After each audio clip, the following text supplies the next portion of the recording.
रानियों की लीलाएं का शेषांश। 13 राजा को अपनी रानी की शुद्धता को परखने के लिए उसके पास दूती भेजनी चाहिए जो उसको विश्वास पात्र बनकर किसी दूसरे नायक की तरफ उसे अनुरक्त करने की कोशिश करे। वात्स्यायन का मत अलग है।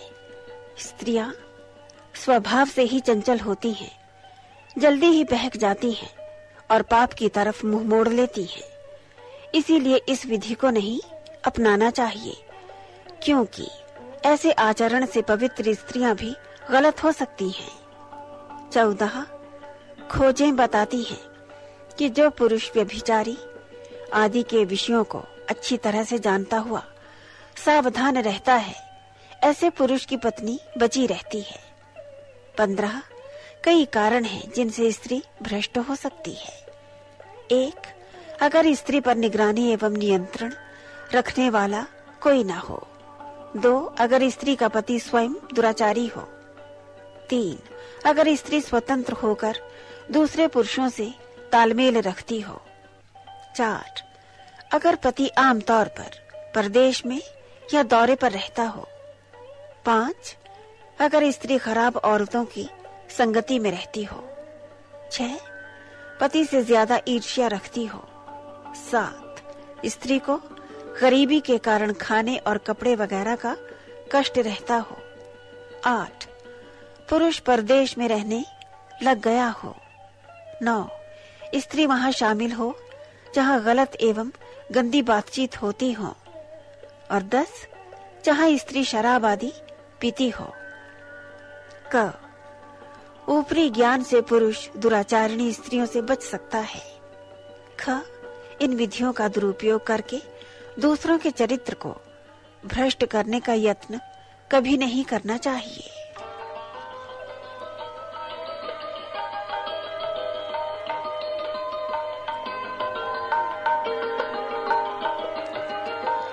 वेश्या के स्वरूप। सृष्टि की रचना के प्रारंभ से ही ये प्रथा चली आ रही है कि वेश्याएं पुरुषों के साथ संभोग करके अपनी तृष्णा पूरी करती हैं, साथ ही अर्थोपार्जन भी करती हैं। पुरुष उसी महिला को अच्छा मानता है जिसे अर्थ लोभ नहीं होता, इसलिए वेश्याओं को काम तृष्णा के समय अर्थ लोभ को महत्व न देकर काम वासना में लीन होकर संभोग क्रिया को पूरा करना चाहिए। वेश्या को बिक्री की वस्तु माना जाता है, इसलिए वेश्या को सुंदर से सुंदर वस्त्र धारण करने चाहिए। अपना मेकअप इस प्रकार का करना चाहिए कि जो पुरुष एक नजर उसे देख ले उसे मोहित हो जाए। वेश्या को ऐसे लोगों से मेल जोल रखना चाहिए जो उसे मुसीबत के समय बचा सके। ये लोग इस प्रकार हैं। 1 पुलिस का बड़ा अफसर। 2 कोई जज या चोटी का वकील। 3 सहपाठी। 4 ज्योतिषी।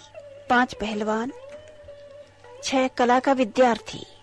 वेश्याओं को रुपया प्राप्ति करने के लिए इन लोगों से संबंध रखना चाहिए। 1 पैसे वाला नवयुवक। 2 कोई ऊंचा सरकारी अफसर। 3 जिसे बाप दादा की कमाई में हिस्सा मिला हो। 4 जिसकी पक्की व बंधी हुई आमदनी हो। 5 अपनी तारीफ सुनने का शौकीन। 6 भाग्य में अंधविश्वास रखने वाला। 7 माता पिता की परवाह न करने वाला। 8 अमीर बाप का इकलौता पुत्र। 9 वैद्य या डॉक्टर। 10 पुरानी जान पहचान का सेठ। प्रेम, यश और पैसे के लिए वेश्या को एक सर्वगुण संपन्न नायक से संबंध कायम रखना चाहिए। नायक में ये गुण होने चाहिए। 1 ऊंचे खानदान का हो। 2 अवसर के अनुकूल सब संकेतों को पहचानने वाला। 3 कुशल वक्ता हो। 4 कहानीकार हो। 5 कवि हो। 6 कई प्रकार की कलाओं में प्रवीण हो। 7 बलवान हो। 8 शराबी न हो। 9 प्रबल मैथुन शक्ति वाला हो। 10 अत्यंत स्नेही हो। 11 क्षमाशील हो। 12 शक्की न हो। 13 वह ईर्ष्यालु न हो। 14 खुली तबीयत का हो। 15 स्त्रियों का प्रेमी उनके स्वास्थ्य व सुरक्षा का पूरा ध्यान रखने वाला हो और 16 निरोगी हो। इसी प्रकार नायिका में इन गुणों का होना परम आवश्यक है।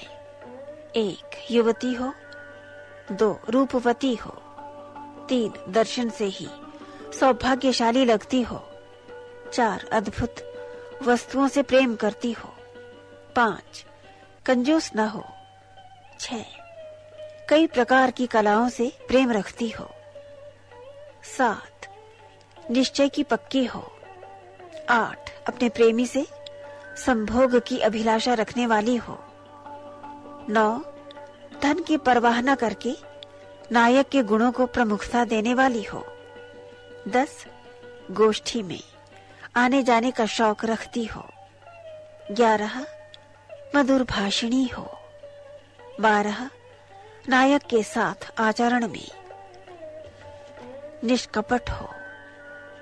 वेश्या को इन पुरुषों के साथ संभोग नहीं करना चाहिए। 1 यक्ष रोग से पीड़ित, 2 जिसको आतशय सुजाख आदि हो, 3 मुंह से दुर्गंध आती हो या जो गम्य का विचार किए बिना ही स्त्रियों से संभोग करता हो, 4 जो अपनी पत्नी से बेहद प्रेम करता हो, 5 जो जादू टोना जानता हो, 6 रुपए पैसे के लिए अपने शत्रु के आगे हार मान ले, 7 भले लोगों की नजर से गिर चुका हो। वेश्या इन कारणों से अपने आप को पुरुष के हवाले कर देती है। 1 मौत या कैद के डर से, 2 अपनी काम वासना को शांत करने के लिए, 3 धन जमीन आदि के लोभ में, 4 किसी प्रतिष्ठित या बलवान नायक से संभोग करके अपने किसी शत्रु से बदला लेने के कारण, 5 आश्रय प्राप्ति के कारण, 6 यश कमाने की अभिलाषा से, 7 नायक के अपनी जाति का होने के कारण। वात्स्यायन का कहना है कि इस प्रकार अपने आप को हवाले करने के 3 ही कारण हैं। 1 धन पाने की इच्छा, 2 प्रीति, 3 मुसीबतों से छुटकारा पाने के कारण। वेश्या को कमाने के रास्ते पर चलते हुए प्रेम आदि के चक्कर में नहीं फंसना चाहिए। वेश्या को नायक की पूर्ण रूपेण पहचान कर लेनी चाहिए कि नायक की संभोग की प्रवृत्ति कैसी है। प्राकृतिक संभोग पसंद करता है या गुदा मैथुन या अप्राकृतिक संभोग। नायक के आने पर उसका पूर्ण रूपेण स्वागत करना चाहिए, उसको उपहार स्वरूप कुछ देना चाहिए। वेश्या को कभी कभी पीठ मर्द को साथ लेकर किसी बहाने से नायक के घर भी जाना चाहिए। नायक की पूर्ण परीक्षा के बाद वेश्या को नायक को कोई ठोस उपहार स्वरूप देना चाहिए ताकि नायक विश्वास करने लगे कि उसे वास्तविक प्यार है। वात्स्यायन कहते हैं कि जब कोई नायक वेश्या के मकान पर उससे मिलने आए तो उसे पान सुपारी, पुष्पमाला और इत्र वगैरह भेंट करके अतिथि का स्वागत सत्कार करना चाहिए। संगीत और नृत्य की महफिलों का आयोजन करना चाहिए।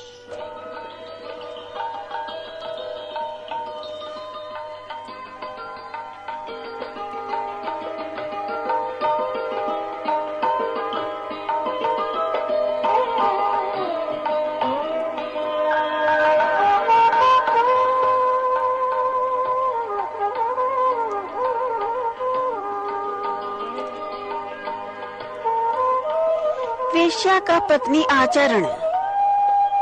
जब वेश्या नायिका अपने प्रेमी के साथ पत्नी की भांति रह रही हो तो उसे एक पवित्र स्त्री की भांति आचरण करना चाहिए और उसे अपने नायक को ज्यादा से ज्यादा संतोष देने की कोशिश करनी चाहिए और उसे ज्यादा से ज्यादा अनुरक्त करने की कोशिश करनी चाहिए।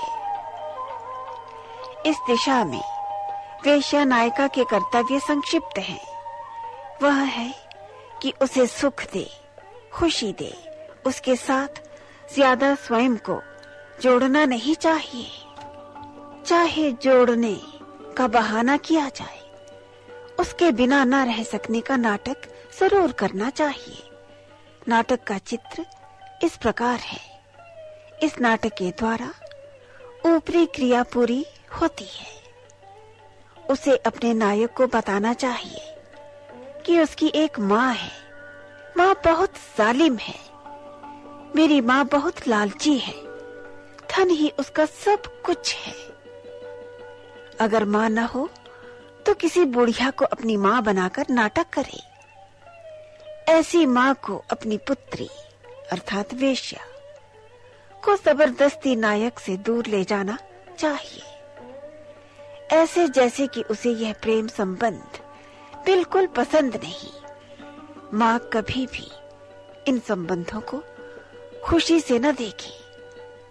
कभी कभी स्वयं भी नायक के पास से उसे बुला ले और चाहे कि नायिका कहीं और संबंध बनाए। इस तरह के कभी कभी अनुरक्त नायकों से काफी पैसा भी मिल जाता है। वात्स्यायन कहते हैं कि इस समय नायिका को दुख, खेद एवं रंजिश का प्रदर्शन करना चाहिए, ताकि नायक को लगे कि बेचारी माँ से बहुत दुखी है, लेकिन यह सारे कार्य माँ की देखरेख में करे। वह दासी द्वारा कहलवा भेजे कि वह स्वस्थ नहीं है, उसे पेट दर्द से सिर दर्द है। चाहे असली कारण कोई और हो, लेकिन साथ में उसे नायक को फूल आदि भेजने चाहिए, ताकि उसे पता चले कि वेश्या नायिका उसे बहुत प्यार करती है और उसके रोग का इलाज भी नायक की दया है। दूसरी तस्वीर यह है कि कभी भी अपनी माँ अर्थात या बनाई गई माँ को बता दे कि नायक का स्वास्थ्य ठीक नहीं। इस बहाने से उसे मिलने जाए। नायक की अनुकंपा पाने के लिए अग्रलिखित तरीके अपनाए। 1. अपनी दासी को वो वाले फूल लेने भेजे जो उसने पिछले दिन दिए थे, इसलिए कि वह उसके प्रेम का एक सबूत है। 2. अपनी दासी को कहे कि पान लाए। 3. बताए कि उसके संभोग का ढंग बहुत अच्छा है। 4. 64 कलाओं को सीखने के लिए। 5. सदैव वही ढंग अपनाए जो उसने बताए हों। 6. उसकी गुप्त बातों को अपने पास रखे। 7. उसे अपने गुप्त भेद एवं इच्छा बताए। 8. अपने गुस्से को छिपा ले। 9. सोने के बिस्तर पर उसका पूर्ण ध्यान दे। 10. उसकी इच्छा अनुसार ही उसके अंगों को छुए। 11. जब वो सो जाए तो उसे चूमे और हल्का आलिंगन करे। 12. अपने चेहरे पर भी चिंता भाव लाए, अगर वह चिंतित एवं सोच में है। 13. अपने से अलग किसी और विषय पर सोचे। 14. न ही अधिक शर्म न ही अति लज्जा दिखाए। 15. उसके शत्रुओं से घृणा करे। 16. उनसे प्यार करे जो उसे अच्छे लगते हों। 17. उन वस्तुओं को पसंद करे जो उसे पसंद हो। 18. उसी उत्साह से रहे जैसे वह रहता हो। 19. यह इच्छा प्रकट करे कि वह उसकी पत्नियों को देखना चाहती है। 20. अपना गुस्सा देर तक न रखे। 21. वेश्या नायिका ने चाहे स्वयं ही अपने शरीर पर घाव या चिन्ह लगाए हों, लेकिन यह शक करे कि किसी और ही स्त्री ने लगाए हो। 22 शब्दों में अपने प्यार का वर्णन न करे, बल्कि कारनामों एवं भावों द्वारा दर्शाए। 23 अगर वह बीमार या शराब के नशे में है तो कुछ न कहे। 24 अगर वह अच्छे इरादे बताए तो बहुत ध्यान से सुने। 25 बाद में स्वयं वेश्या नायिका उसके अच्छे कामों को सराहे। अगर वह उसे बहुत ज्यादा मिला जुला एवं उसकी ओर झुका हुआ है तो चतुराई पूर्ण उत्तर दे। 26 उसकी सभी बातों को सुने। 27 अपनी उदासी प्रकट करे अगर वह कोई आहें भरे। वेश्या नायिका नायक के गुणों की सदा प्रशंसा करे, उसके शब्दों के असली मतलब को समझने की कोशिश करे। नायक की बातों को बहुत समझबूझ के साथ समझना चाहिए और समझकर ही जवाब देना चाहिए। जब वह अपने नायक का मन जीत ले तो उसकी हर बात में हाँ मिलानी चाहिए, लेकिन उसकी पत्नियों के बारे में बातचीत करते वह चुप रहे, ईर्ष्या का भाव दिखाए। उसकी आह भरने पर वेश्या सहानुभूति दिखाए। अगर नायक उदास हो तो प्रेम पूर्वक पूछे कि क्या आप बीमार हैं? क्या किसी से झगड़ा हुआ है? आदि। वेश्या को किसी भी दूसरे पुरुष की तारीफ नायक के सामने नहीं करनी चाहिए। ऐसी भी कोई बुराई किसी अन्य पुरुष की ना करे जो नायक में भी हो। नायक के दिए हुए छोटे से छोटे उपहार को भी काम में लाए।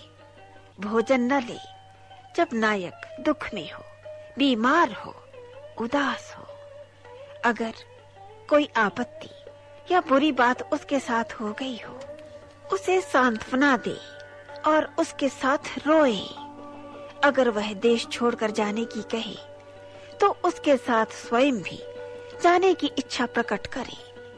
अगर राजा उसे देश निकाला दे अपनी इच्छा प्रकट करे कि वह उसके बाद नहीं रहेगी, उसे बता दे, समझा दे कि उसके जीवन की एक ही आशा है कि उसके साथ मिल जाए। अगर वह कोई धन कमा लेता है या बीमारी से ठीक हो जाता है या प्रतिदिन वस्त्र धारण कर लेता है तो प्रभु की पूजा प्रार्थना करे।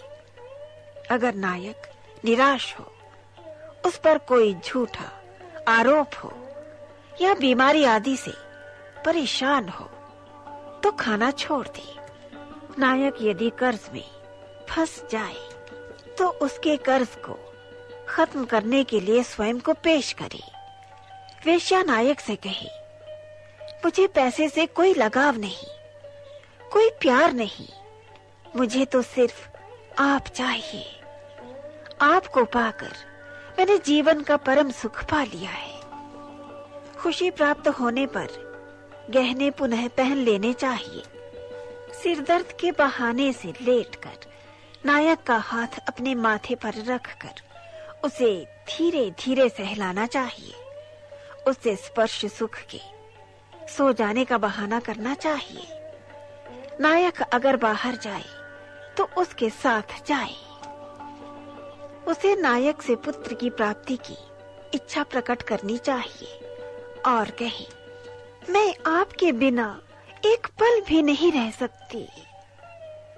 जहां वह जाती है नायक को उसका पता होना चाहिए। नायिका को नायक को ज्यादा व्रत उपवास वगैरह करने से रोकना चाहिए और कहना चाहिए था कि अगर संकल्प करने के बाद उनका पालन न हो सका तो इसका दोष नायिका को लगेगा। अगर फिर भी नायक व्रत रखना आदि न छोड़े तो वेश्या नायिका को साथ ही व्रत रखना शुरू कर देना चाहिए।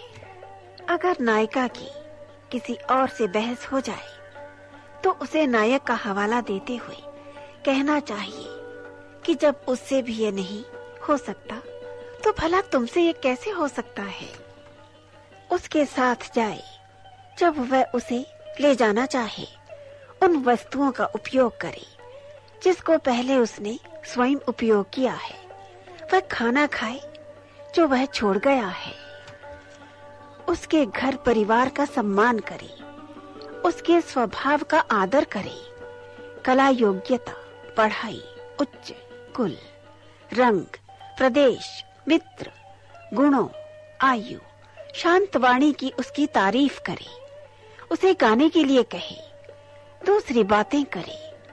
अगर वह कर सकती है तो भय, सर्दी आदि को ध्यान में न रखकर उससे मिलने जाया करे।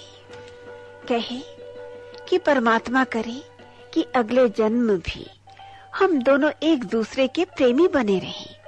अपने स्वादों, स्वभाव एवं क्रियाकलाओं को नायक के अनुरूप बताए। सदा अपनी माँ से झगड़ा करे अगर मिलने की बात हो। अगर उसकी माँ जबरदस्ती उसे ले जाए तो कहे कि मैं तो जहर खा लूंगी, मैं भूखी रहकर मर जाऊंगी, मैं अपने पेट में छुरा घोंप लूंगी या वृक्ष से लटक कर आत्महत्या कर लूंगी। दूतों द्वारा अपने दृढ़ प्यार के बारे में बताए। पैसा स्वयं ले, लेकिन अपनी माँ से प्यार के संबंध में कोई झगड़ा न करे।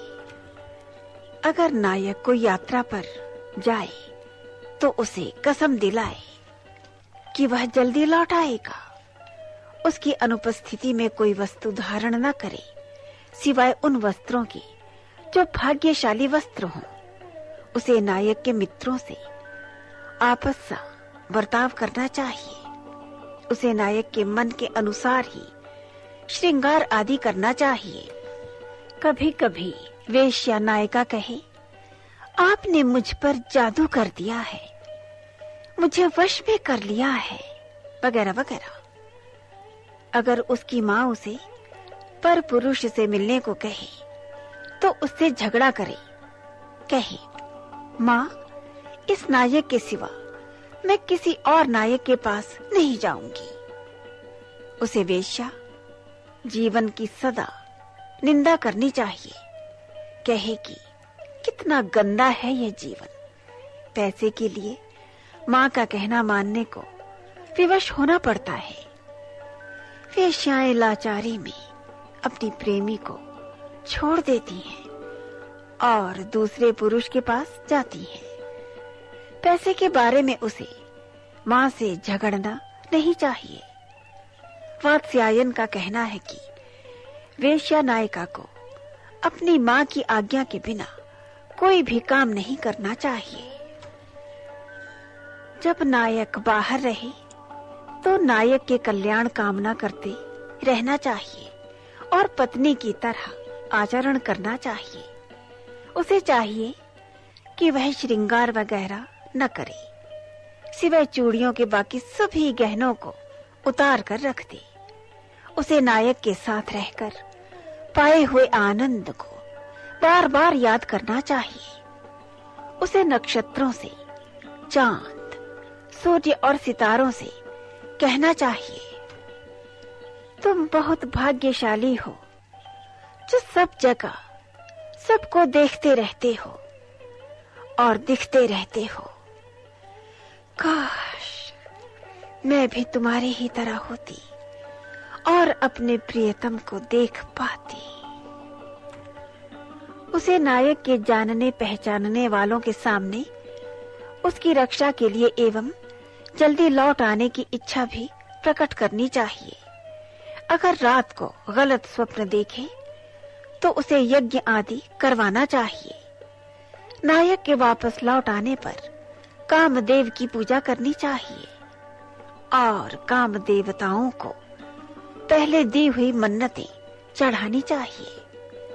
नायक जब आए तो उसे आगे बढ़कर नायक का दुपट्टा ले लेना चाहिए। नायक को कहे कि अगर आपको परदेश में कुछ हो जाता, मैं कहीं की भी न रहती। उससे भी कुछ रस्में करवाए, वह करेगा अगर वह उसके साथ काफी दिल लगा चुका है, वेश्या नायिका को कैसे पता चले कि नायक उस पर दीवाना है? 1. अगर वह नायक वेश्या पर पूरा भरोसा करे। 2. अगर नायिका की रुचि के अनुसार ही उसकी रुचि हो। 3. अगर नायक उसकी किसी भी इच्छा को पूरा करने में लग गया हो। 4. अगर नायक उसके प्रेम में कलंक, समाज तक की परवाह न करने लगा हो। 5. अगर नायक उसको अपनाने में पैसे तक की चिंता न करता हो। जो जहां नहीं बताया है वह रीति रिवाज के अनुसार ही हो, साथ में उस व्यक्ति विशेष की प्रकृति के अनुसार ही हो। किस हद तक ऐसी औरतें आदमी से प्यार करती हैं, वह चतुर नायक भी नहीं जान सकता, क्योंकि मन के भावों को समझना इंद्रियों से परे है। वेश्या पैसा खींचने के लिए बनावटी भाव पैदा कर सकती है। पुरुष काम के विषय में स्वभाव से ही अविवेकी होते हैं। वेश्याएं एक ही पल में तो अनुरक्त होती हैं और दूसरे ही पल में उदासीन। वे उनका सब कुछ छीन भी लेती हैं और फिर उन्हें ठुकरा भी देती हैं। वेश्याओं को समझना अति कठिन है, अतः उनसे सावधान रहें।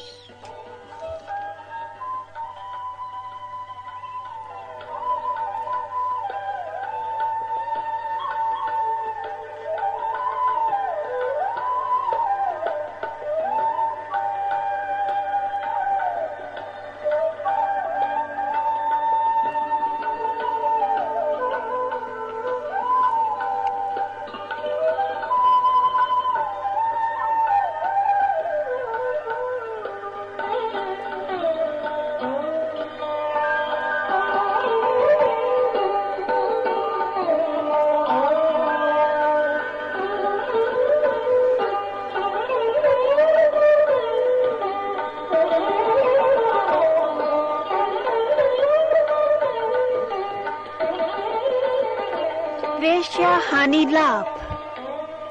वेश्या को कई बार लाभ की जगह हानियां होती हैं। कई बार अपवादों एवं उलझनों का सामना भी करना पड़ता है। इन हानियों के कारण का वर्णन इस प्रकार है। 1. बुद्धि की कमी। 2. अत्यधिक प्यार।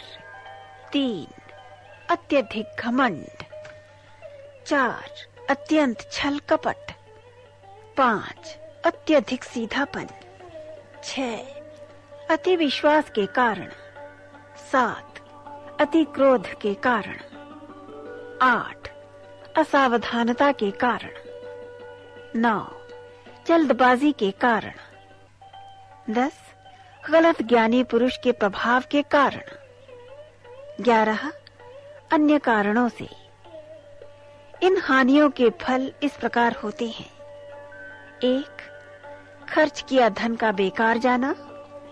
2. भविष्य में मिलने वाले धन का नष्ट होना। 3. आता धन हाथ से निकल जाना। 4. जो हाथ में माल लगा है वह भी लुटपुट जाना। 5. स्वभाव का क्रोधी बन जाना। 6. स्वास्थ्य का नुकसान होना। 7. बालों का झड़ना। 8. जान ही जाने का खतरा पैदा होना। 9. कैद कर लिया जाना। लाभ 3 प्रकार के बताए गए हैं। 1. धन का लाभ। 2. धर्म लाभ। 3. संतुष्टि। इसी प्रकार हानियां भी 3 प्रकार की बताई गई हैं। 1. धन की हानि। 2. धर्म हानि। 3. संतुष्टि से वंचित रहना। एक ही प्रकार के लाभ पाते अगर दूसरे लाभ भी मिल जाए तो उसे अनुबंध कहते हैं। शुद्ध शक उसे कहते हैं जब लाभ की आशा में शक ही, संकीर्ण शक उसे कहते हैं जिससे फल तो मिलना ही है, लेकिन उसके अच्छा या बुरा होने का शक हो। उभय तो योग है जब एक काम को सिद्ध करने के साथ दूसरा काम भी सिद्ध हो जाए। सामंत तो योग जब काम को सिद्ध करते बहुत से काम सिद्ध हो जाएं। इनका अब हम उदाहरणों द्वारा उल्लेख करेंगे। पहले बताया गया है कि लाभ 3 प्रकार के हैं और इनके विपरीत हानियां भी 3 प्रकार की हैं। कैसेट 7 पक्ष 2 समाप्त।